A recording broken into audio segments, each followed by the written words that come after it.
მოგესალმებით პატიცემულო მაყურებლებო, ეთერშია გადაცემა მოქალაქის ხმა, მე მისი წამყვანი აკაკი ველთაური გახლავართ. როგორც ყოველთვის ვიტყვით, რომ თავისუფლება რეჟიმის პატიმრებს, თავისუფლება მზია ქალბატონ მზიას, ყველა სინდის პატიმარს, ყველა პოლიტპატიმარს. სოლიდარობა მინდა გამოუცხადო რუსთაველის მომიტინგეებს, ენაცვალეთ ყველანი ძალიან მიყვარხართ და არ დანებდეთ ამ საშინელებას, რაც დღეს საქართველოში ხდება. ამისთვის დღეს 7 საათზე არაბეთის საელჩოსთან იკრიბება ერთობის ჯაჭვის და კანონიერი ხელისუფლების აი უზენაესი საბჭოს, რომელმაც დამოუკიდებლობა გამოაცხადა საქართველოში. მათი ინიციატივით ვიკრიბებით დღეს 7 საათზე და მე ყველას გთხოვთ რუსთაველის 29 ნომერში მოვბრძანდით, მეც რა თქმა უნდა რომ დავამთავრებ გადაცემას აუცილებლად აქედანვე წავალ იქ, იმიტომ რომ ეს მნიშვნელოვანი თემა, ეს ის ძარღვია, რომელიც ყველას გვეტკინა, რომელიც ქართული მიწის გასხვისებას ეხება და აი ყბადაღებულ არაბიზაციას. ჩვენ რა თქმა უნდა ხა არაბ სიტყვას ისე არ ვიყენებთ, რომ მხოლოდ აი ამის წინააღმდეგი ვართ და უბრალოდ ეს დღევანდელი მონაცემულებაა და ამ შემთხვევაში არაბები შეგვჭე ხელში, თორემ ნებისმიერი სხვა რომ იყოს, ქართული მიწა რა თქმა უნდა არც თუ წყვილზე არ იყიდება.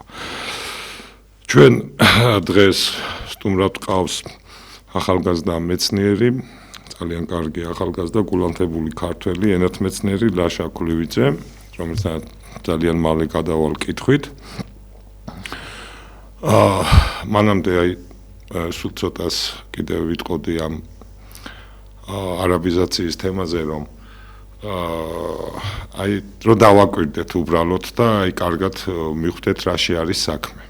რა თქმა უნდა, ქართველები ძალიან ტოლერანტი ხალხი ვიყავით ისტორიულად და თუ დავაკვირდებით, ჩვენ ნახავთ, რომ ჩვენთან არაერთი ეთნიკური უმცირესობები ცხოვრობენ და არანაირ პრობლემას ჩვენ მათ არ უქმნით და ისტორიულადაც ესე იყო, რომ ჩვენთან მაგალითად რიყეზე მართლმადიდებლური ეკლესიის გვერდზე იდგა მეჩეთი, მეჩეთის გვერდზე იდგა კათოლიკური ეკლესია, კათოლიკური ეკლესიის გვერდზე იდგა სინაგოგა და ჩვენ ხელს არავის არ უშლიდით. ამით იმის თქმა მინდა, რომ როდესაც ჩამოდის დაუშვათ უცხო მოქალაქე, კი ბატონო, მობძანდი იცხოვრე ჩემ ქალაქში, იცხოვრე ჩემ სოფლებში. ოღონდ ჩამოხვალ თქვენი სოფლებით და ქალაქებით. მე ვიტყოდი მაჰატმა განდის ესეთ ძალიან კარგ ფრაზას, რომელიც თქვა, რომ ჩემ ქვეყანაში მინდა ყველა ეროვნების და ყველა კულტურის სიოქროდეს, მაგრამ არა ისეთი ნიავი, რომ ფეხზე მდგომს მიწაზე მანარცხებდეს და ეს კარგად უნდა გავიაზროთ. აი ახლა ბატონ ლაშასთან გადავალ მე კითხვით და აი თქვენ ენათმეცნიერები, ფილოლოგები, რა ვიცი, ვინც ამერის შვილები ხართ და რაღაცა ესე პროფესიით შეხებაც გაქვთ ამ ჩვენ კულტურასთან. აი თქვენ რას ფიქრობთ ამ არაბიზაციის თემაზე? აი ეს მინდა გკითხოთ პირველ რიგში. კი ბატონო, მივესალმები კიდევ ერთხელ მაყურებელს. მეორე სტუმრობა ეს უკვე ჩემ გადაცემაში და დიდი პატივი არის. უშუალოდ ადამიანებს, რომლებსაც გვაქვს შეხება ჩვენს ქართულ ეროვნულ კულტურასთან, თავისთავად გვიწევს ასევე შეხება იმ მრავალ, ვინ თუ არა ჩვენ და განსაკუთრებით კი აი ისტორიაზე მომუშავე ადამიანებმა იციან თუ რა არის ტოლერანტობა ქართველისთვის, მაგრამ ძალიან ბევრს ერევა ესეთი რაღაცეები იმაში, რომ აი ტოლერანტობა გასაგებია, ერთია რომ იყო ტოლერანტი და მეორეა რომ იყო უბრალოდ სხვის ეს თქვა ფეხებში ძალიან არ მინდა ეს ცუდად თქვა გაგებული ადამიანი, რომელიც საკუთარს ყიდის, საკუთარს გასცემს და საკუთარს ჯაბნის სხვის სასარგებლოდ თავისივე ქვეყანაში. და აქვე მინდა დავაკონკრეტო ის, რომ ძალიან ხშირად გვესმის ესეთი რაღაცეები, რომ აი არაბებზე პრობლემა გაქვთ პირობითად, ხო, თურქებზე პრობლემა, რუსებზე რატომ აქვს პრობლემა. ჩვენ ამ მომენტში, როგორც თქვენ ახსენეთ, აკი ვეწინააღმდეგებით ამ მომენტში ეს ხელში შეგვჭა, ასე ვთქვათ, არაბები, იმიტომ რომ ეს საკითხი არის ახლა აქტუალური, თორემ მე, ჩემი მეგობრები, ჩვენი მხარდამჭერები, ჩვენი ახლობლები, ჩვენი ორგანიზაციის წევრები, ყველა აბსოლუტურად ვინც იბრძვის ამდენი წელი ამ ფრონტზე, ყოველთვის ვეწინააღმდეგებოდით ერთნაირად და ერთიანი ძალებით რუსობასაც, თურქობასაც, არაბობასაც რა ვიცი, ჩინელობასაც ვინც იქნება აბსოლუტურად და ვინც მოისურვებს იმას, რომ ჩვენი მიწა წაიღოს რაღაც გაურკვეველი ვადით, გაურკვეველი და აბსოლუტურად როგორც ვიცით, გასაიდუმლოებული ხელშეკრულებით, დიდი რაღაც თანხების თუნდაც იყოს თანხა, ხო, ეს თანხა ჩვენ ხო ძალიან კარგად ვიცით, რომ სულ რომ ეს თანხა ავიღოთ ამ ყველაფერში და ჩვენმა სახელმწიფომ აიღოს, ეგ მაინც ამ ხალხს არ მოხმარდება. ესეც ხო ვიცით და ესეც გასაზრება, ეგრეც რომ იყოს. ღირს თუ არა ის თანხა, რომ ანუ აი ეს თანხა დათმო ამათ. აი ესე ვთქვათ, ბატონო ლაშარო, ქართული მიწა მარტო ქვადაღორღი არ არის. მარტო ქვადაღორღი არ არის. აქ არის მე ვენაცვალე აი სვანეთის ეპისკოპოსს, აი მინდა ხელები დაუკოცნო, რომ აი ესე ხაზი და ერთმნიშვნელოვნად თქვა, რომ ქართული მიწა არის სისხლით და მადლით გაშგენთილი და ეს უნდა გვესმოდეს. კი ბატონო. იმიტომ რომ საუკუნეებია ამას ჩვენი დიდებული წინაპრები იცავენ, თავის სისხლით, ოფლით და ნუ ყველაფრით და თან რა წანისის ტყეპარკზე როცა არის ლაპარაკი, ნუ ეგ ძალიან საგანგაშოა. ერთსაც დავამატებდი აი მაგალითად. აი მე მინდოდა აი გადასულიყავით აი მოწამლაზე ესაც იკადრეს. ჩვენ აი ამით დავასრულებ, ჩვენ გვესმის რა თქმა უნდა, რომ ეს ამ მიწას აქვს უკვე სხვა რაღაც ზებუნებრივი ღირებულებაც, ასევე რაღაცა ეს უფრო წმინდა არის ჩვენთვის, მაგრამ მე აქედან მინდა ავუხსნა ის ადამიანებს, რომლებსაც შეიძლება არ იყოს ხო ეს ადამიანს არსებობენ, მაგრამ ამ ხალხსაც მინდა უთხრა პირდაპირ, რომ ეგ თანხა რომელიც შემოვა სახელმწიფოს, ეს თქვენ არ მოგხმარდებათ. ამას ისევ ქოცები ჩაიდებენ ჯიბეში, ეს არის აი ორჯეროდი. მე უკვე რა ვქნა, აი მე სახელებს უკვე აღარ ვეძახი და არც მინდა ხოლმე ისეთი კარგი სახელები აქვთ ამ გამყიდვლებს, რომ არ მინდა ხოლმე ვახსენო და ამიტომ ის უხსენებლებს ვეძახი და აი ეს ფული რომ მათ არ მიუვათ ამაზე, აი პატარას ვიტყვი და მე გადავიდეთ იმ მოწამლაზე, რაც მათ ჩაიდინეს. აი მოდი დავაკვირდეთ ლაშა ეხა ახალგაზრდა გონება გახსნილი ბიჭი ხარ და აი ყველას ვეკითხები ეხა ვინც გვისმენს და აი ყველამ დასვას ეს კითხვა. სადღაც 100 მილიონზე ავიდეს გაფლანგვაზე ხო ეს მთელი ესენი დაჭერილი ყავთ. აი მოდი ეხა ესე დავსვათ საკითხი. თუ ამ წლების მანძილზე ეს ხალხი იპარავდა და ხელისუფლება რომ ეს თავის თავს უწოდებს ხელისუფლებას არ იცოდა, მაშინ ძალიან უნიათო ყოფილა, ხო? კი ბატონო. მაგრამ თუ იცოდა, მაშინ დამნაშავე ყოფილა, ხო? ხო, აი მესამე თუ არსებობს, აი ყველას გეკითხებით კიდე თუ გნებავთ აი მესამე ვარიანტი შემოყვანა და აფექტით თქვით, გაიაზრეთ, ან იცოდნენ და რომ იცოდნენ დამნაშავეები არიან, ხელს უწყობდნენ, ან თუ არ იცოდნენ, ძალიან უნიათო მთავრობაა და არც ერთ შემთხვევაში ამათი გაჩერება არ შეიძლება, ხო? თუ არსებობს კიდე რამე გზა, ნუ თვითონ ნახონ, ხო? აი ხა მეტი რა უნდა ვიფიქროთ, ხო? თუ მაგას ვერ ხვდები მილიონები როგორ იფლანგება და როგორ მიდის ბიუჯეტიდან ძალიან უნიათო ყოფილხარ და ძალიან გულგრილი ხო ამ ხალხის ფულზე და თუ კიდე იცოდი დამნაშავედ ეხლა თვითონ აირჩიონ რომელი არიან ხო მეტი გზა არის? არ არის.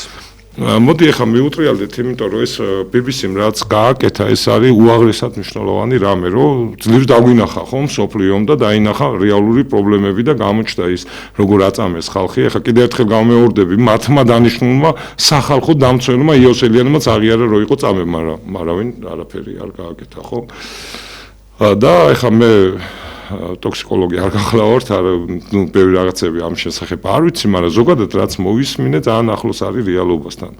სხვათა შორის ის ვინც ჩაეწერენ იმ დოკუმენტის გასაჭაროება და ყველაფერი და აი ამ მოწამვლიდან გამომდინარე. იცით, აი რატო უფრო მეჯერება, იცი, ბატონო ლაშა, იმიტომ რომ ხალხი პირდაპირ კამერის წინ გაიმეტეს სასიკვდილოდ ახლა რატო არ გამოიყენებდნენ მომწავლების საშუალებას მე აღარ მესმის იმიტომ პირდაპირ კადრის წინ კლავდნენ ხალხს და ეხა კი ბატონო რამდენი დაზიანებული არის დაკავებული არის 500-მდე 400-მდე დაშავებული თან სერიოზულად დაშავებული ეს არ არის უბრალოდ რომ ვიღაცას ერთი ჩალურჯება ქონდა ეს არის სერიოზული დაზიანებები რის გამოც ზოგს მხედველობა გაუარეს და ზოგს მე ვიცნობ და სხვათა შორის მე დამჭირდათ მე კიმთან მისვლა მხედველობის გამო ძალიან დამიქვეით და ორი კვირა ვერ წერდი საერთოდ მესიჯს ეს ვერ ხედავდი ანუ მანამდე წინვალეთ ხედავდი მე ვერ ხედავდი და მე ექიმთან მივედი და რაღაც მე ბიზღონისებების შემდეგ რაღაც პერიოდის შემდეგ აღმიდგა და აი ნუ თქვენ ახლა მეტი იცით და აი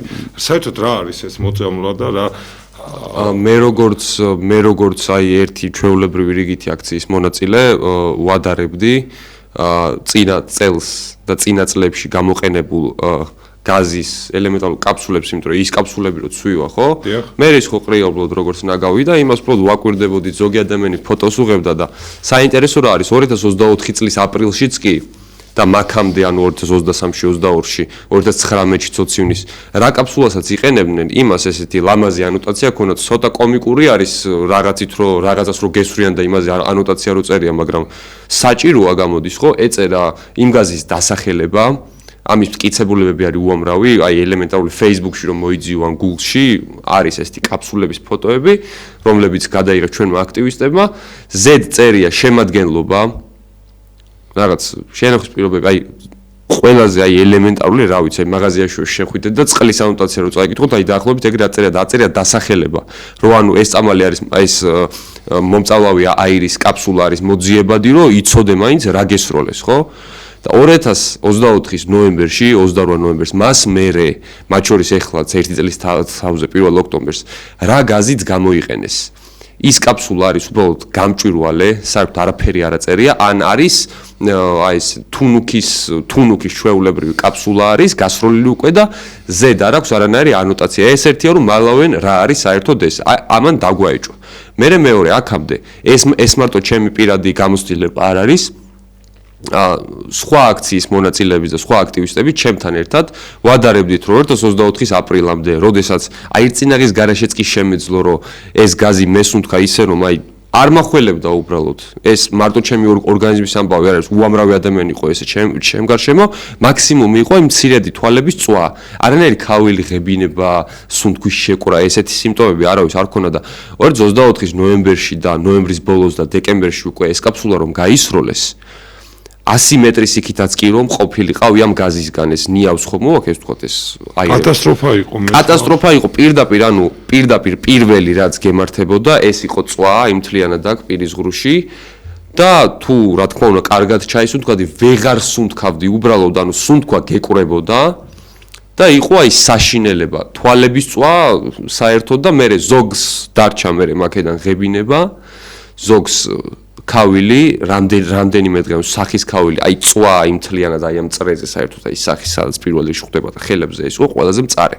ეს მე მახსოვს და ეს ახსოვს არაერთ ადამიანს და ყველაზე საინტერესო რა არის აქ მე ოპონენტები რა თქმა უნდა ამ თემასაც გამოუჩნდნენ რომ ხო აი ბრომბენზილ ციანიდი ქვია ამ ნივთიერებას ანუ იგივე კამიტე ფრანგული ბრომბენზილ ციანიდიო და აი ციანიდით წამლავდნენ და ცოცხლები ხართო ანუ ამაზეც კი ხუმრობდნენ ზოგიერთები და იქ რამდენიმე ექიმა დაუწერა რომ არსებობს ერთი მარტივი რაღაც რა ერთი ცნება დოზა რომ დოზა ანუ პირდაპირ არა ეს ხო წყალში გარეული მცირე დოზი და კი ბატონო პირველი მსოფლიო ომის პერიოდში გერმანელების წინააღმდეგ როდესაც იყენებდნენ ამას და თხრილებში იყვნენ ის ჯარისკაცები და გასაქცევი უბრალოდ არსად არ ქონდათ და ესროდნენ აი რაღაც უდიდესი რაოდენობით ეხლა და ჩვენ იქ ვიყავით 100,000-ობით ადამიანი და ეს არის ფაქტი და ქონა გაშლილი გამზირი და პლუს ეს იყო შედარებით მცირე დოზით რა თქმა უნდა რომ ძალიან კი დავზიანდი თუნდაც გრძელვადი ამ პერიოდში და ღმერთმადლობა რომ იმ მომენტში არ მოკლა მაგრამ ფაქტია რომ გამოცხადეს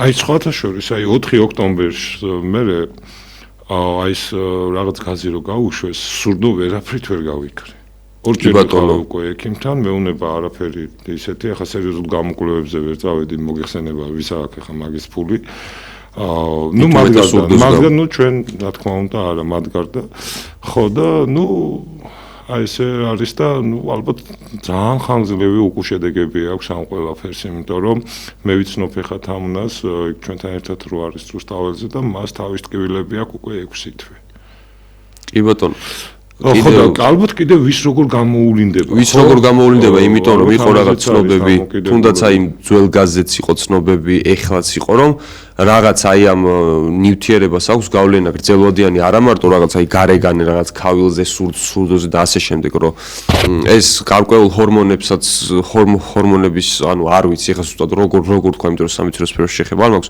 ჰორმონებზეც აქვს მოკლედ გავლენა ამას რომ რაღაცა პროცესებს ორგანიზმის შიგნით ეს არ ღვევს და ეს ეხლა თუ არ გამომივლინდა მე 23 წლის ადამიანს შეიძლება გამომივლიდეს 50 წლის ასაკში მე კი ესე პირდაპირ შეიძლება ვეღარ დავაბრალო მაგრამ ერთი რაც შემიძლია ვთქვა ხელისუფლებამ ეგრეთ წოდებულმა ხელისუფლებამ საკუთარი ხალხი მომავალი თაობა განსაკუთრებით ახალგაზრდები მოწამლა და სამომავლოდ ერთი მინიმუმ რავი შეიძლება 5 წელი ჩამოგვაკლო და გაგვწირა, რა ვიცი, ქრონიკული დაავადებების ეგეც იმას გააჩნია, ვინ როგორ გადაიტანს ამას და ვის როგორი ორგანიზმი აქვს, ხო? და მე როგორ უსუსურად ცდილობენ დამალონ, რომ გომელაური გამოიყვანეს თურმე 2009-ში შეუძენია ნაციონალურ მოძრაობას და ამათმა ეს იყო აღიარება. წელიწადი ვერ დაადგინეს.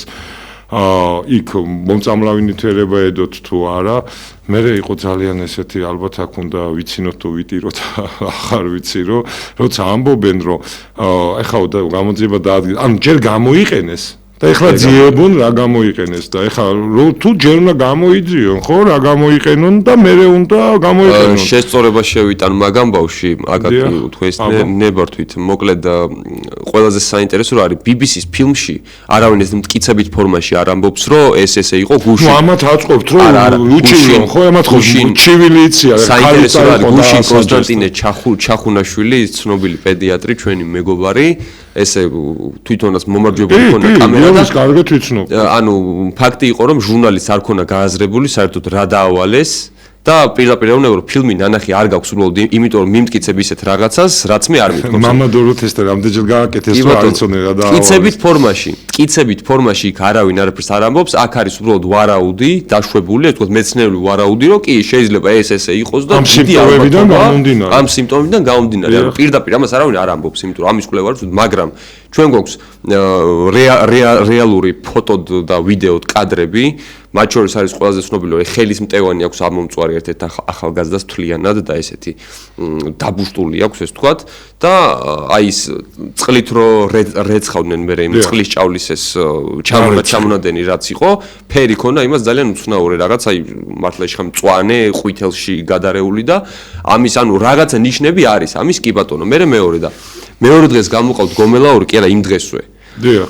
და მით უმეტეს ახლა რადგან ყოფილია, ყოფილს ათქმევინეს ესე ვთქვი, ხო? ყოფილს ათქმევინეს შეშებიან თავის მეგობრებს. ეს კიდევ რა იცი, აი ხალხმა კი გომელაური პირდაპირ ამბობს გომელაური, რომ კი, ანუ ჯერ ვერც გაუაზრებია თვითონ იქ პირდაპირ ბრალი დასდეს თუ არა, მაგრამ ამათ უკვე წამოსცდათ ესე ვთქვა თუ წამოაცდინეს სპეციალურად, რომ კი ბატონო ჩვენ მქონდა ნაყიდი, მაგრამ აი ნაცები იყენებდნენ, ჩვენ არა. ვინ რას იყენებდა იმ საწყობიდან ვის რა საერთოდ სად არის ეს საწყობი, სადაც ინახავენ ეს არის. უბრალოდ აი ჩვეულებრივი აი საგიჟეთში ვცხოვრობ. ბოდიში ჩემო ლაშა, მე ვერ ახვდები რატო უნდათ ყველა ეს მათ შორის ზოგი მართლაც პროფესიონალი ყაველაშვილის დონეზე დაიყვანონ.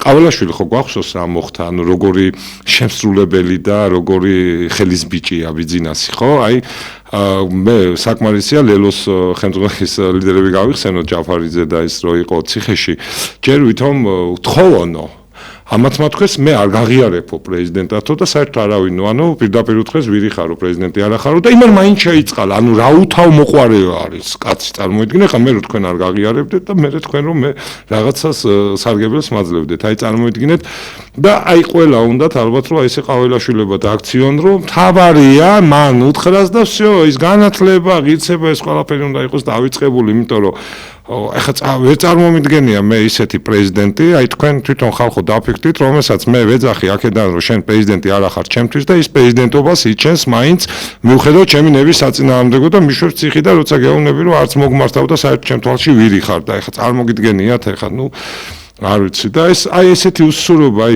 წეხა რო თქვი ხო ლაშა აი მართალი ხარ მაგ ყველანაირად არ ყოფილა ეს ტკიცები ფორმით და არც არის ახლა ჟურნალისტიკა ის საკითხი რომ რაღაცა აი მართლაც მათემატიკური სიზუსტით რაღაცები ამტკიცოს მაგრამ ესენი გადაიქცენ რაღაცა აი ძალიან ყველაფერზე გიჩივლებ და ყველას უჩივიან ხო აი დაგიჭერთ ციხეში რაღაც ბევრი ყვარყვარე რო ავიღოთ ერთად რაღაცა და აი ეხლა BBC-ს უნდა უჩივლოთ და მე ალბათ ერთ დღეს რავი დედამიწასაც ურჩივლებენ ხო? ყველას და ყველაფერს ურჩივლებენ, იმიტომ რომ ყველაფერს არა, სხვათა აი მე მიკვის რომ deep state-ს არ ურჩივია, მაგრამ deep state-ის ალბათ გამხილველი მისამართი არის უკვე საქმე რაშია, იცი, მათი გამხილველი სასამართლო ყოფილა მარსზე. და ჯერ ვერ ჩავდივართ ალბათ მარსამდე. ხო და აი საინტერესო კიდე სუსმა რა მუხლით დაიწყო გამოძიება, სუსმა დაიწყო ორი მუხლით გამოძიება. და მანამდე აიყურე, დაიწყო მის მერე რაც გამოიყენა და სანამ ხა ეგ მაგაზე არ გვინდა რომ ესენი ხა მაგას არც აღიარებდნენ ეს ამბავი რო არ გასწრებდა. ხო, რა თქმა უნდა, თემსოფლიოს რომარენა ხა ეხა ეს ძალიან ელემენტარული. ჩვენ ცოტა უნდა ვიხარისოთ კიდევაც ხალხმა დაინახოს. რამხელა აბსურდულთან აი სეტურების რაღაც სოფელის მოწყობა რო უნდათ აი თან აი ირიბადრო თვითონაც აღიარებენ რომ აი იცი რა არის ჩვენ კი გამოვიყენეთ აი უბრალოდ აი ეს მინდა თქვა რა მუხლით დაიწყო პირველი მუხლი ხო რაღაცის გამოყენება რაღაც და აი მეორე მუხლი არის ყველა საინტერესო უცხო ქვეყნის სპეცსამსახურებთან თუ სპეცსამსახურებთან თანამშრომლობა საქართველოს სახელმწიფო ინტერესების წინააღმდეგ რაღაცა მსგავსი მუხლი აქვს რომ ანუ ვიღაცამ ჩაგვიშვა ამბავი გაიტანა კონსტანტინეს ხვამს რომ სისტემიდან გამოვიდა ამბავი და ესეთი ძალიან ბევრი ყავთ სისტემაში კი ბატონო და ანუ განა იმაზე კარგი რომ არის ხალხი მართლა რომ ფიქრობს კი არა იცი ფაქტობრივად ამით ეს უკვე მეორე აღიარება იყო გომელაურის აღიარება ერთი და მეორე აღიარება ის იყო რომ როგორ თუ ეხა უცხო ქვეყანას და ჩვენ კი დამნაშავეები ვართ მაგრამ აი როგორ თუ დიდი ბოდიშის ჟარგონით და გაგვიბაზრა და გაიტანა ეს ამბავი აქედან ეს როგორ გაგვიბედა ანუ ეს არის უკვე მეორე აღიარება. ხმის არ იყოს, რომ ვისკითხო. მეორე აღიარება. ეს არის უკვე მეორე აღიარება, რომ მართლა მათი რაღაც მაგრამ ეხა მდინარაძე მე შეიძლება ისე შემოატრიალოს, რომ ვითომ წინა ეს უმა აკეთებენ. აი მარტო ეს საქმე ხო არ არის. აი დაიწყეს რაღაც გესი თურქებთან, მიატოვეს და მე ჩვენ გადავიხადეთ ხუნახარ. აი ხო ყველა აი ხა ეს არაბიზაციის თემაც დააკვირდი, ჯერ აკეთებენ თითქოს რაღაც ექსპერიმენტს, თუ გამოვიდა ხო, კაი თუ არა და მე ხალხო, აბა თქვენი ჯიბიდან მოიტანეთ ფული და გავისტუმროთ და არ ვიცი, საბიუჯეტო მაქინაციები მიდის მან ძალიან დიდი და ამისთვის მარტივად გვიყენებენ ჩვენ. და აი რისი თქმა მინდა კიდევ როგორი სისტემით მოქმედებენ ესენი აი გადადგა გომელაური ეხა გომელაურია დამნაშავე ღარიბაშვილი აღარ არის პრემიერი და ისა პარტიაში დაინიშნა რაღაცა ჩვეულებრივ თანამდებობაზე ეხა პრემიერობას რა შეედრება დაიჭირეს დააკავეს თურმე იპარავდა თურმე რაღაც ესენი მოქმედებენ და ამაზე ძალიან კარგი შედარება ქონა ერთ ადამიანს ეს წავიკითხე მთელი ქრონოლოგია იყო ჩამოთვლილი საბჭოთა ლიდერების რო სანამ იყო ლენინი და სანამ იყო ლენინი, ტროცკი იყო დამნაშავე. სანამ იყო მერე სტალინი, მერე სხვები გახდნენ დამნაშავე ვიცმას. სტალინი აღარ იყო, მერე თქვეს რომ ეხა სტალინი იყო დამნაშავე და სტალინის კულტი უნდა გავანადგუროთ. ანუ აი ესე კულტებით არის და აი რომ დავაკვირდეთ ქოცი ტროლების, ანუ განაბოტების, ქოცი ტროლების, აი ადამიანების ვინც რა ვიცი, შეიძლება ჩვენ გარშემო დადიან ჩვენთან ცხოვრობენ, რა ვიცი რა. ყველაფერი ხდება უკვე ამ ქვეყანაში და არ გამიკვირდება რომ ვიღაც შეიძლება ნათესავი იყოს ტროლი რაღაც ხო? აი ამ ტროლებს რაზე ამუშავებენ რომ ანუ ქმნიან კულტს. აი ირაკლი ღარიბაშვილის ხარდამჭერები იყო ესეთი ჯგუფი ძალიან დიდი, იმიტომ რომ მრავალი წელი ეს ადამიანი ხა პრემიერი იყო და სხვა თანამდებობაზე იყო.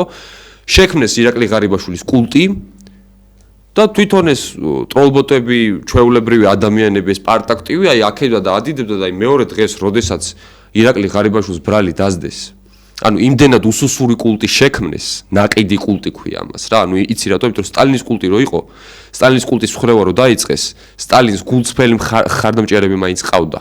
და ღარიბაშვილს ყავდა აი ესეთი ნაყიდი, აი თუ იცით რეგიონებში რო ჩადიოდა და იქვე დეიდაქალებს რომ ახვედრებდნენ და აი დიდი მადლობა მართლმადიდებლობისთვისო, დიდი მადლობა ქვეყნის აშენებისთვისო, დიდი მადლობა რომ ძალიან ხელოვნურად აი რო ეტყობა ყველაფერზე აბსოლუტურად და ანუ აი ესეთი ფუჭი კულტებით არიან და მეორე დღეს ის ტროლი იგივე სახელით რომ მოიძიოს შეიძლება ხო საერთოდ ვეღარ ნახო მაგრამ არიან ესეთი ძალიან ცნობილი და სახელგავარდნილი ტროლები ნინო ჩხარკალას მსგავსები ნუ ეს ტროლი ეს რეალური პიროვნება და მართლა ისე რომ დღეს კი ბატონო შეიძლება იქ რაღაც ღარიბაშვილს ეთრფის და მეორე დღეს საფლავს გაუთხის მეორე დღეს გაუთხის საფლავს და ახალი ვინც იქნება იმას დაუჩოქებს პირდაპირ უთხრებას არ ვიცი მე როგორ ანუ აი ამ ტროლები იქნება თუ ვინც აიხლა აი ამ ქართული მიწაწლის გაყიდვის სპეცოპერაც ამ მომწამლის მაგაზეც მუშაობენ ძალიან რას ვიძახით აი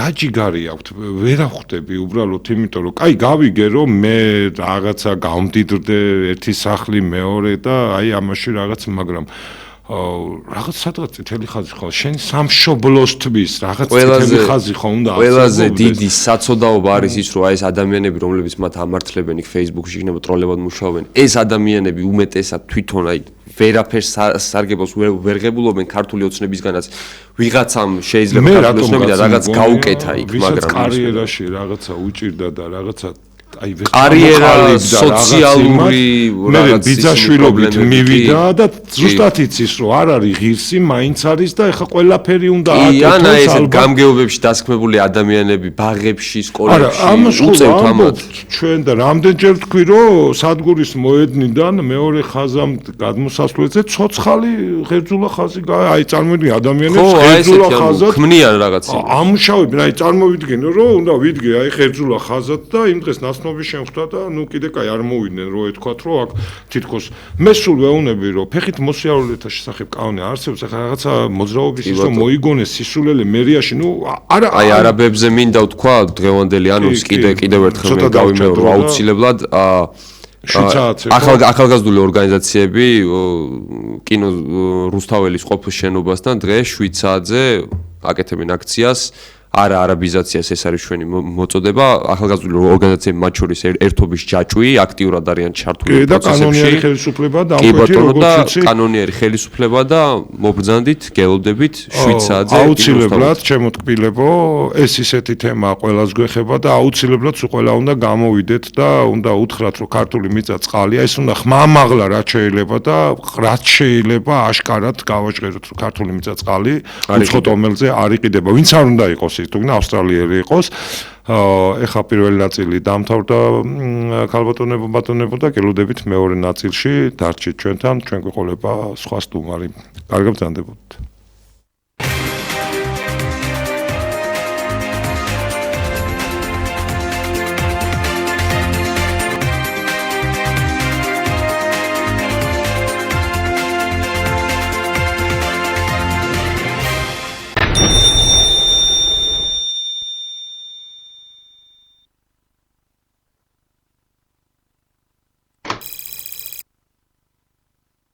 ენერგეტიკული სასმელი დუქსნაპოლის შეძენა უკვე შესაძლებელია შემდეგ ქალაქებში: თბილისი, რუსთავი, ნატახტარი, ბაკურიანი, თელავი, ზესტაფონი, თერჯოლა, ქუთაისი, სამტრედია, სენაკი, ზუგდიდი, ფოთი, ლანჩხუთი, ბათუმი. მისამართები იხილეთ დუქსნაპოლის Facebook გვერდზე ან დარეკეთ ნომერზე 511 23 45 87.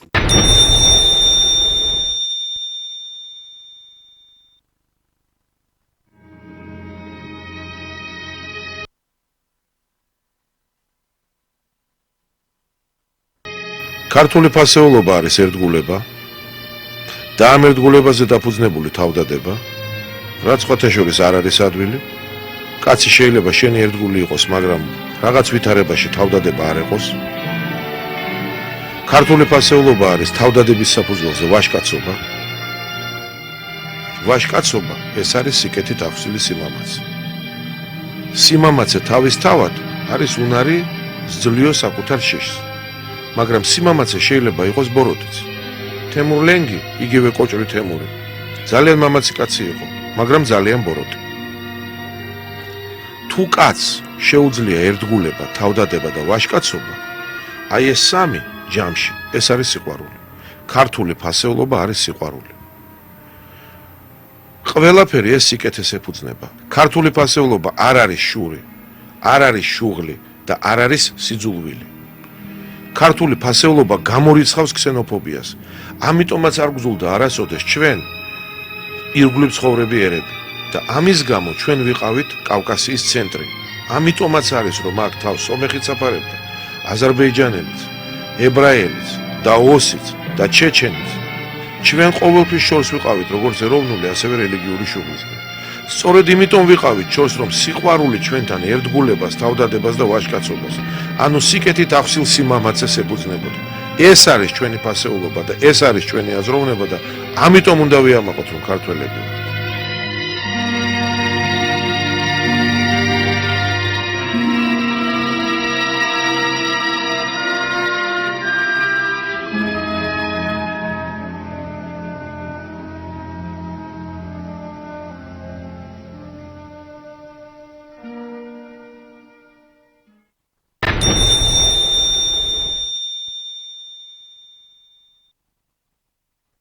შეიძინე ახალი ენერგეტიკული სასმელი Dux Napoli სპეციალურ ფასად 10 კილა 25 ლარად. სახლში უფასოდ მიტანით. შესაკვეთად დარეკეთ ნომერზე 511 23 45 87 ან მოგწერეთ Dux Napolis Facebook გვერდზე.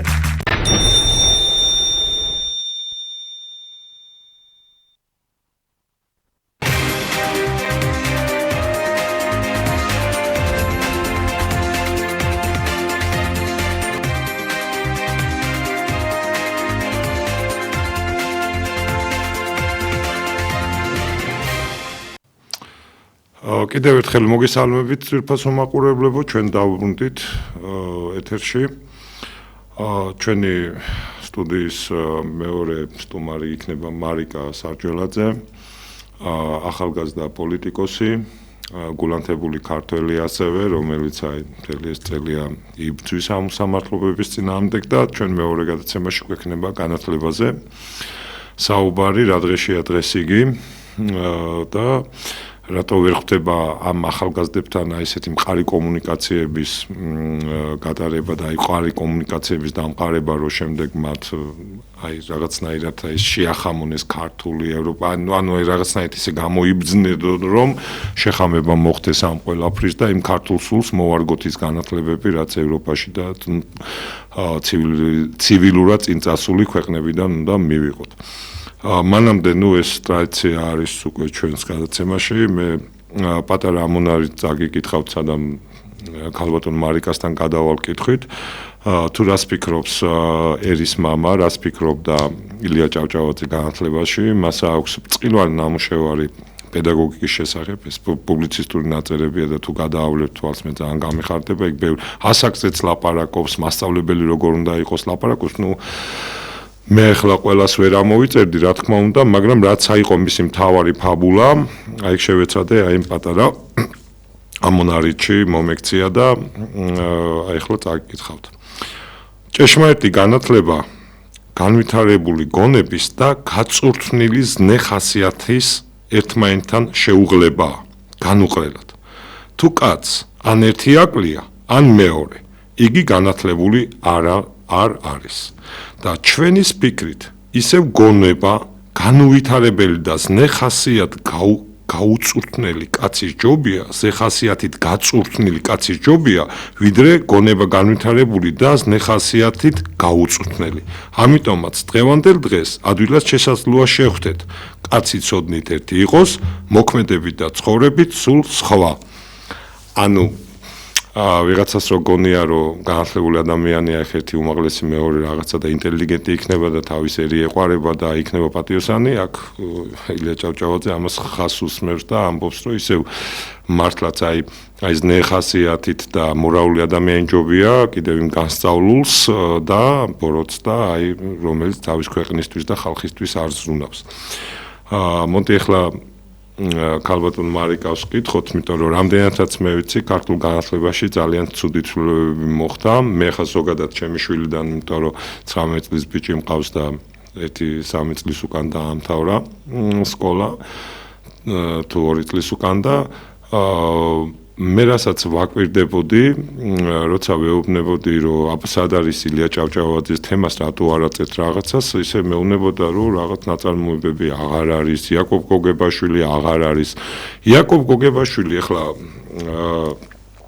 ქალბატონო მარინა, განა იმიტომ, რომ რაღაცა ახალ მოთხოვნილებებია და რაღაცა შეიძლება სუპერ ისიც რომ იყოს რაღაცა წიგნი შექმნილი, ხო, განათლების, ხო, მე მაინც არ შევეხებოდი გოგებაშვილს, იმიტომ რომ იმ კაცი იმხელა ღვაწლია გაწეული, იმხელა ეს წერა-კითხვის გამოცემის საზოგადოებიდან იმხელა შრომა აქვს ჩადებული უანგაროთ, რომ იაკობ გოგებაშვილი მარტო დედაენა არ არის, ის ეპოქაა და როცა ბავშვი იაკობ გოგებაშვილის დედაენით ასწავლიდნენ, აქვე იყო ახსნილი გოგებაშვილის მნიშვნელობა, თუ რატომ აკეთებდა არისთვის ამხელა ღვაწლს და იქ ფარაღანა კედლებში, რომ აგანკალებული ხელებით მიდიოდა და ბავშვებს იმ სიცივეში ასწავლიდა, ეს ღვაწლი და ეს ყველაფერი უნდა ამასთან ერთად შევასისხორცოთ, რასაც მოითხოვს ილია ჭავჭავაძე, ზნეხასიათი აუცილებლად უნდა იყოს ეროვნული ჩადებული, ხო?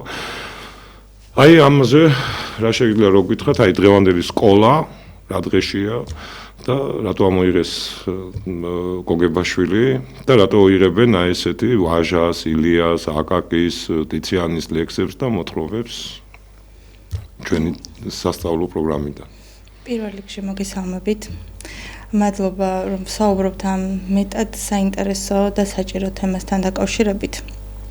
ძალიან კარგ თემას შევეხეთ. გოგებაშვილი როგორც მოცემულობა თაობების აღზრდის. მოდი ცოტა უფრო შორიდან დავიწყოთ. კი ბატონო. ჩვენ ტრადიციული ხალხი ვართ, ქართველები და ძალიან დიდ პატივს ვცემთ ჩვენს ტრადიციებს. როგორ უნდა ისწავლოს ბავშვმა ტრადიცია, ან საერთოდ რა არის ესენი უნდა გავმიჯნოთ. რატომღაც ტრადიციებზე ყოველთვის გვახსენდება ყანწი და სადღეგრძელო, მაგრამ რეალურად ტრადიცია. რა თქმა უნდა, შემადგენელი არის, მაგრამ მაგასაც კიდევ თავისი კულტურა აქვს იმ სადღეგრძელოსაც და ამაზე შეგვიძლია სხვა დროს ვისაუბროთ, მაგრამ რადგან ახლა განათლებაზე ვსაუბრობთ. ზოგადად განათლება არ ნიშნავს სწორად აღნიშნეთ მხოლოდ იმას, რომ რაღაც წავიკითხოთ, დავიზეპიროთ, დავიმახსოვროთ, რადგან გვაქვს საგან მოცემულობა, საკმაოდ განათლებული ადამიანები და მათ შორის ისტორიიდანაც გვაქვს ჩვენ ეს გამოცდილება, როგორი საშიში ხდება საზოგადოებისთვის, როდესაც თავის განათლებას იყენებს არასწორად.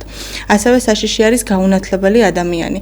რა თქმა უნდა, საუკეთესო არის განათლებული და მორალური ადამიანი და აი სწორედ გოგებაშვილი არის ერთ-ერთი ის გზა, რომელიც გვაძლევს ადამიანს, ბავშვს რომელსაც ძალიან მსუბუქად მიაწვდის მორალურ ღირებულებებს, ქართულ ტრადიციებს, აი ქართულ ტრადიციებზე რომ ვსაუბრობთ, რა არის ჩვენი ტრადიცია? კაცთმოყვარეობა, ხო, რაც მთავარია.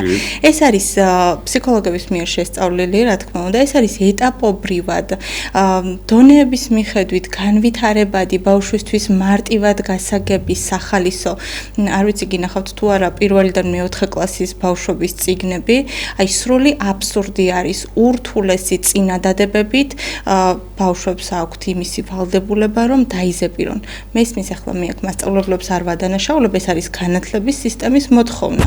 მიყვებიან შეძლების და გვარად ცდილობენ რომ გამომარტივონ ბავშვებს, მაგრამ აი გოგებაშვილი გასამარტივებელი არ არის. პირიქით, სახალისო არის და ალბათ 20-30 წლის მერე ჩვენ ძალიან კარგად გვახსოვს ის მცირე ნაწარმოებები სახალისო. წიგნი რო აიათი იწყება აქ უკვე ჩემი აზრით ბევრი რამეა რა თქმა უნდა, აი ახლა დარწმუნებული ვარ, რომ დავინახოთ აი ყდა ის გოგო და ბიჭი, რომელსაც წიგნი აქვს გადაშლილი, რაღაც ნოსტალგიებს წამოიღებს. აი ნოსტალგიას ყდის გამო არა, იქ ჩადებული იმ სიბრძნის და სიყვარულის გამო, რაც ჩვენ ვისწავლეთ ერთმანეთის პატივისცემა. აი ახლა ძალიან გავრცელებული არის. ყველა პატარა ისტორია და ნუ სმენია რომ ჩვენს დროს ბულინგი არ იყო. სადღაც ვეთანხმები, რომ არ იყო ბულინგი და იქნებ ამას ჰქონდა თავისი გამომწვევი მიზეზი. აი იმ წიგნში ზუსტად, სადაც გოგებაშვილი განგვიმარტავს, გვანახებს სურათებად, როგორი არის დასცინო ადამიანს, ატკინო გული, როგორ უნდა დავაყენოთ ხვის ნაცვლად ჩვენი თავი. ამას სწავლობდა ბავშვი, შესაბამისად, შეიძლება არ ახსოვს რაღაც კონკრეტული ნაწარმოების პერსონაჟის სახელი, მაგრამ აი ეს მორალი რაც არის ჩადებული და იყო.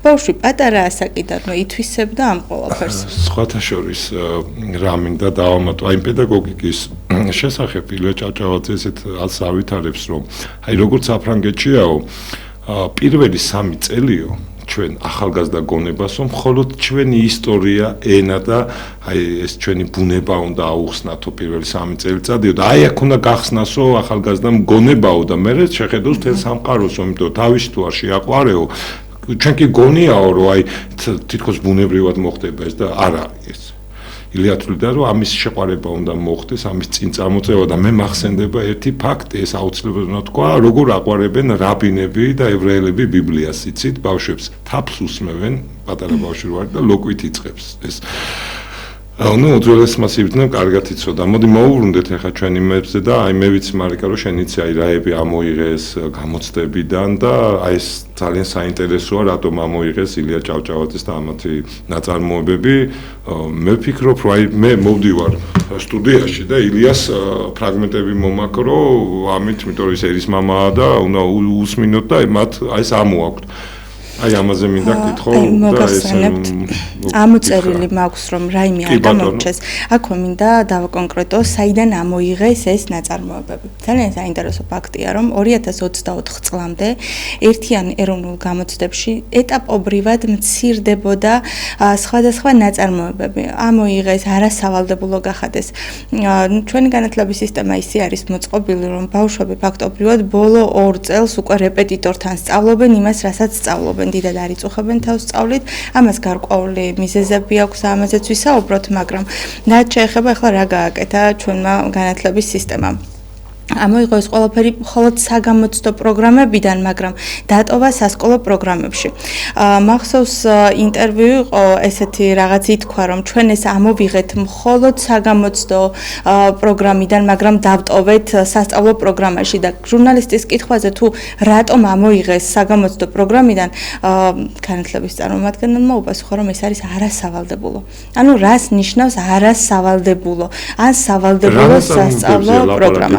აი მოგახსენებთ. რა არის არასავალდებულო? ანუ რას ააცილეს ჩვენი ბავშვები? მოგახსენებთ, ეს არის სულხან საბა-ორბელიანის რამდენიმე იგავარაკი, დავით გურამიშვილი, ასევე რა თქმა უნდა ბედნიერიერი ამოღებული არის და ამაზეც განვავრცოთ ნიკოლას რა თქმა უნდა ალექსანდრე ჭავჭავაძის გოგჩა ამოიღეს ორბელიანის საღამო გამოსალმებისა და პასუხიშვილთა ამოიღეს ბარათაშვილის რამდენიმე ნაწარმოები ამოიღეს მათ შორის სულობოროტო ილია ჭავჭავაძის პირდაპირ რუსეთს მიემართება და ალბათ რა თქმა უნდა ილია ჭავჭავაძის ბედნიერი ამოიღეს პასუხი ჩემოკალამო განდეგილი და აჭრდილის მეშვიდე ვიყო შეტანილი და ისიც ამოიღეს.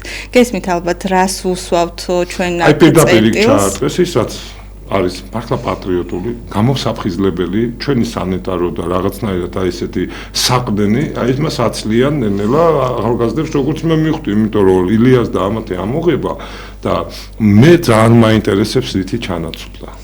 ჩანაცვლობით არ ჩანაცვლებულა. უბრალოდ ამოვიღეთ პროგრამიდან და ბავშვებს, ნუ რა თქმა უნდა, ბჭყალში შევსუბუქეთ საგამოცდო საკითხები. ასევე ძალიან მნიშვნელოვანი, რასაც მინდა რომ ხაზი გაუსვათ, ეს არის კაკაბაძის ყვარყვარე თუთაბერი, რომელიც ამოღებული არის საგამოცდო პროგრამიდან და ასე გითხრეს, რომ ის არასავალდებულო არის. რა თქმა უნდა, ეს არ არის სავალდებულო. რა თქმა უნდა, ეს ნაწარმოებები იმიტომ იქმნებოდა, ვიცით რომ ეს უნდა ყოფილიყო სარკე რადგან მოყვარეს პირში უნდა ვუძრახოთ აუცილებლად მტერს პირს უკან ამიტომ ვინც არის ჩვენი მოყვარე არ აწყობთ რომ ჩაიხედოს სარკეში და დაინახოს ის ჩვენი ქართული რეალობა. ნუ ჯერჯერობით კიდევ მოუყვება ინერციით ჩვენ ეს გამოცდილება ერთმანეთს ვესაუბრებით მაგრამ კითხვის ნიშანი უნდა დავსვათ რა იქნება 10 წლის შემდეგ 15 წლის შემდეგ ერი როგორც ქართული ერი გადაგვარდება რადგან ეს ჩვენი მთავარი ისტორია კულტურა ფაქტობრივად ერთ წელში მოგვისპეს ნუ რა თქმა უნდა ეს ნელ-ნელა დაიწყეს და თქვენს ეთერში ვთქვი კიდეც როგორ დამახინჯებულად ასწავლიან ბავშვებს და კიდევ ერთი რამდენიმე დღის წინ მოვისმინე ბატონი პრემიერის განცხადება რომ ძალიან საშიში არის ცუდად განათლებული ადამიანი ან გაუნათლებელი ადამიანი სახელმწიფოსთვისო. ვერავინ ვერ დამაჯერებს რომ მე ვიცნობ ძალიან კარგად ბატონ პრემიერ-მინისტრს. საშიშია ჩვენი პრეზიდენტი აბა რა არის როგორ შეიძლება მე ვიცნობ ძალიან კარგად და ვიცი როგორი განათლებაც აქვს. სწორედ ის დანა რომელიც პურსაც ჭრის და ხორცსაც ჭრის ის იყენებს განათლებას როგორც ბასრ საგანს და შეგნებულად უკვე გვეუბნება რომ ნებულად უკეთებს საქართველოს ბავშვებს მომავალ თაობას ოფს და გვირყვნეს. გითხრა კიდეც. მე ეჭვი მიჩნდება რომ აი განათლების ნაკლებობით ამით რაღაცა ისეთურების ოფლის შექმნის მე მგონი პროექტი დაწყებულია, იმიტომ რომ ნუ წინა გადაცემაში კი ახსენე ახლა რომ უნდათ რომ ალბათ ყველა ყვავილაშვილისნაირი ყავდეთ მაგ იმიტომ რომ როგორც ეთქვიან ზუსტად ისე რომ გააკეთებდეს იმიტომ განათლებული მართლა აი ჭეშმარიტად განათლებული მე ხა განათლება რაღაცების დაზუთხვა არ არის.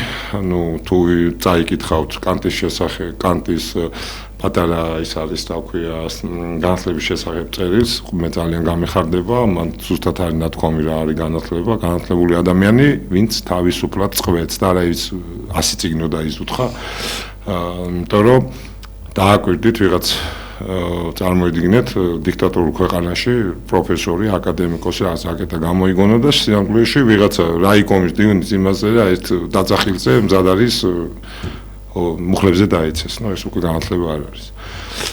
ასევე მინდა კიდევ გავაგრძელო ამ თემასთან დაკავშირებით, ეს ყველაფერი არ არის. ეს შეეხებოდა მხოლოდ ქართული ენისა და ლიტერატურის გამოცდას, მაგრამ შარშან ასევე კიდევ ერთი ვანდალური ფაქტი რაც მოხდა და არასავალდებულო არის, ეს შეეხო ისტორიის გამოცდას.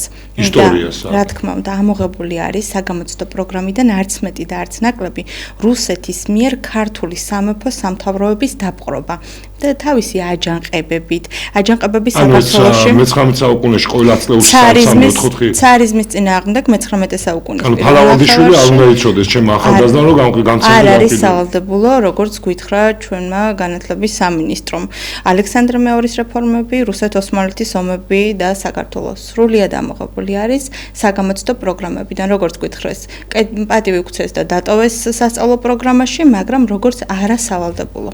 და ჩვენ ხო ვიცით, როცა არასავალდებულო ხდება რაღაცეები, ისედაც ამ გაჭირვებაში შოვლები თავის ახსას მიმართავენ სავალდებულოში და ეს დავიწყებას მიეცემა და როგორ შეიძლება მე-19 საუკუნეში ჩვენ ხაზი გადაუსვათ და მე-20-ის გარიჟრაში იმიტომ რომ მე-19 საუკუნის ბოლოს თუ ვინ რამე ინტელიგენცია ყოლია ამ დროს ყავდა და ამით გამორიცხვა ნიშნავს სახელმწიფოებრიული გონიერების დაკარგვას. რა თქმა უნდა, ჩვენ რაღაც უნდა გადავიქცეთ ქარხნად საქართველოს, სადაც იქნება ერთ ზომაზე გამოჭრილი. როგორც ვაჭარს, როგორც აწყობს ბიზნესმენს, რომ ჩვენ ყველა ვართ რაღაცა. მუშები, ყველანი, რომელსაც არ იქნება რაღაც ინდივიდი, ჩვენ ვიქნებით რაღაც ერთი სოციუმი, გვექნება მშვიდობა აუცილებლად იმიტომ, რომ არა ეროვნული თვითშეგრძნებით. რა თქმა უნდა, რასაც გვეტყვიან, რომ ასია სწორი, ჩვენ შეიძლება ხა წინააღმდეგობაში ვართ, მაგრამ კითხვის ნიშანს ვამთ მომავალზე და არც ისე შორეულ მომავალზე 10-15 წლის შემდეგ რა იქნება.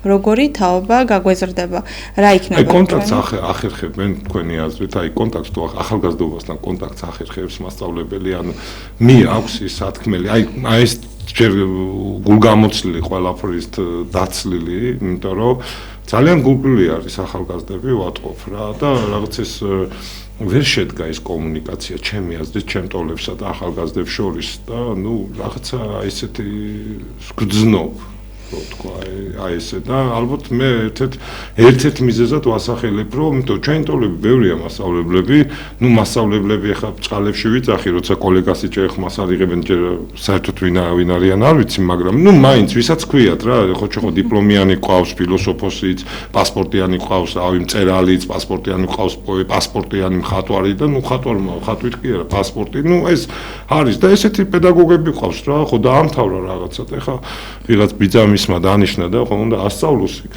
ზავრის წერილების რო არის ისეთებმა. ხათაშ არის მაქვს ამისი ბედნიერება. როგორ შეძლებს ანუ უყურე მოდი კარგად როგორ შეძლებს უნდა მე დღევანდელ ახალგაზრდობას უყურებ რომ ბევრად განვითარებულია იმასწავლებელს ახლა როგორ შეძლებს ის კონტაქტის იმას როცა ახალგაზრდა ადამიანი თავისუფლებისკენ მიდის ევროპისკენ მიდის და ის არის შეპყრობილი რაღაცა კომუნისტური იდეებით და რაღაცა იმ რუსეთიმანიით და არაბიზაციით და სისულელებით და ამ სპეციალობაში მიყვება რა გაყიდიან არ დაეძებს კაცს პურს ხოჭამს ხო და აი როგორ ხდება ეს აი ამაზე თუ გაქვთ რამე მაქვს იმიტომ ვერ დაამყარებენ ჩემი აი მის ბედნიერება მაქვს რომ მქონდეს მასწავლებლებთანაც და სკოლის ასაკის ბავშვებთანაც შეხება არაერთთან და არა მხოლოდ ერთი სკოლის მასწავლებლებთან ასე თუ ისე მაინც ცდილობენ მასწავლებლები რომ გავიდნენ ამ ჩარჩოდან მაგრამ საკმაოდ რთულია ამ ჩარჩოდან თავის აღწევა რადგან განათლების სისტემა ისე გვაქვს ახლა მოწყობილი 30 წუთიანი გაკვეთილები არის 35 წუთიანი 30 ბავშვი 30 წუთი რა უნდა მისცეს მასწავლებელმა საერთოდ ეს კატასტროფა. ფაქტობრივად კითხვა-პასუხის რეჟიმშიც აღარ არის უკვე გაკვეთილები როგორც იყო ახსნა არა მოუყვა იმ გაკვეთილის შესახებ რა არის მოუყვა ვეღარ ახერხებს მასწავლებელი ბავშვებთან ურთიერთობას უკვე აი პროგრამის გარეთ საკუთარი იდეების გაზიარებას ბავშვების იდეების აზრების მოსმენას ფორმირებას შეიძლება აქვთ სურვილი მასწავლებლებს მაგრამ ყველა ეს რა ვთქვა დაჩქარებულ რითმში რიტმში ცხოვრობს. ეხლა ძალიან კარგი რაღაც ახსენეთ არაბიზაცია, რუსიფიკაცია, ირანიზაცია, ჩინეთიზაცია საქართველოში ქართველი არის შეიძლება უმცირესობაში არ არსებობს ამისი კვლევა დარწმუნებული ვარ ობიექტური კვლევა არ ჩატარებულა. სად არის თუნდაც ამ ბოლო მოვლენების გამო, სად არის ისტორიის პედაგოგები, რადგან განათლებაზე ვსაუბრობთ. ყველაზე მეტად ხომ მათ უნდა სტკიოდეთ ეს ყველაფერი კარწანისის ველზე, რომ თანამესაკუთრე არაბების საკუთრების თანამესაკუთრე ხდება საქართველოს ხელისუფლება. მეტიწილი იმასაა. ისეთი თანამოსაკუთრე გადაწყვეტილებას ვერ მიიღებს. იმასაა 60%-ზე მეტი და ის წყვეტავს. ჩვენ შევდივართ პატარა პროცენტით. გადაწყვეტილებას ის იღებს არაბული მხარე და არა შენ.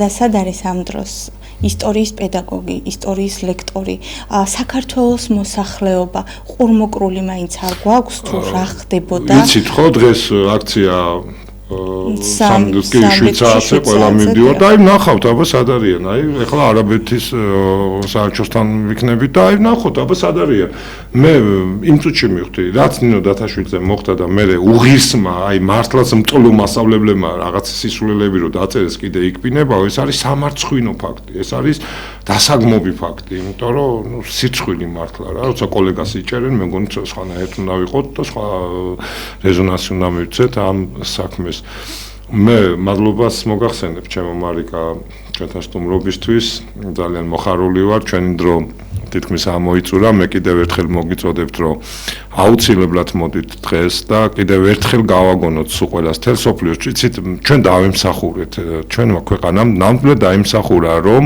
იყოს თავისუფალი და კონდეს თავისი მიწა იმ 3000 წლიანი ბრძოლით და იმ სისხლის ღვრით რაც ჩვენ ჩავატარეთ ამიტომ კიდევ ერთხელ გთხოვთ მობრძანდით მე ამით გემშვიდობებით იქით 4 შაბათამდე მომავალ შეხვედრამდე კარგად ბრძანდებოდეთ დიდი მადლობა ყურებისთვის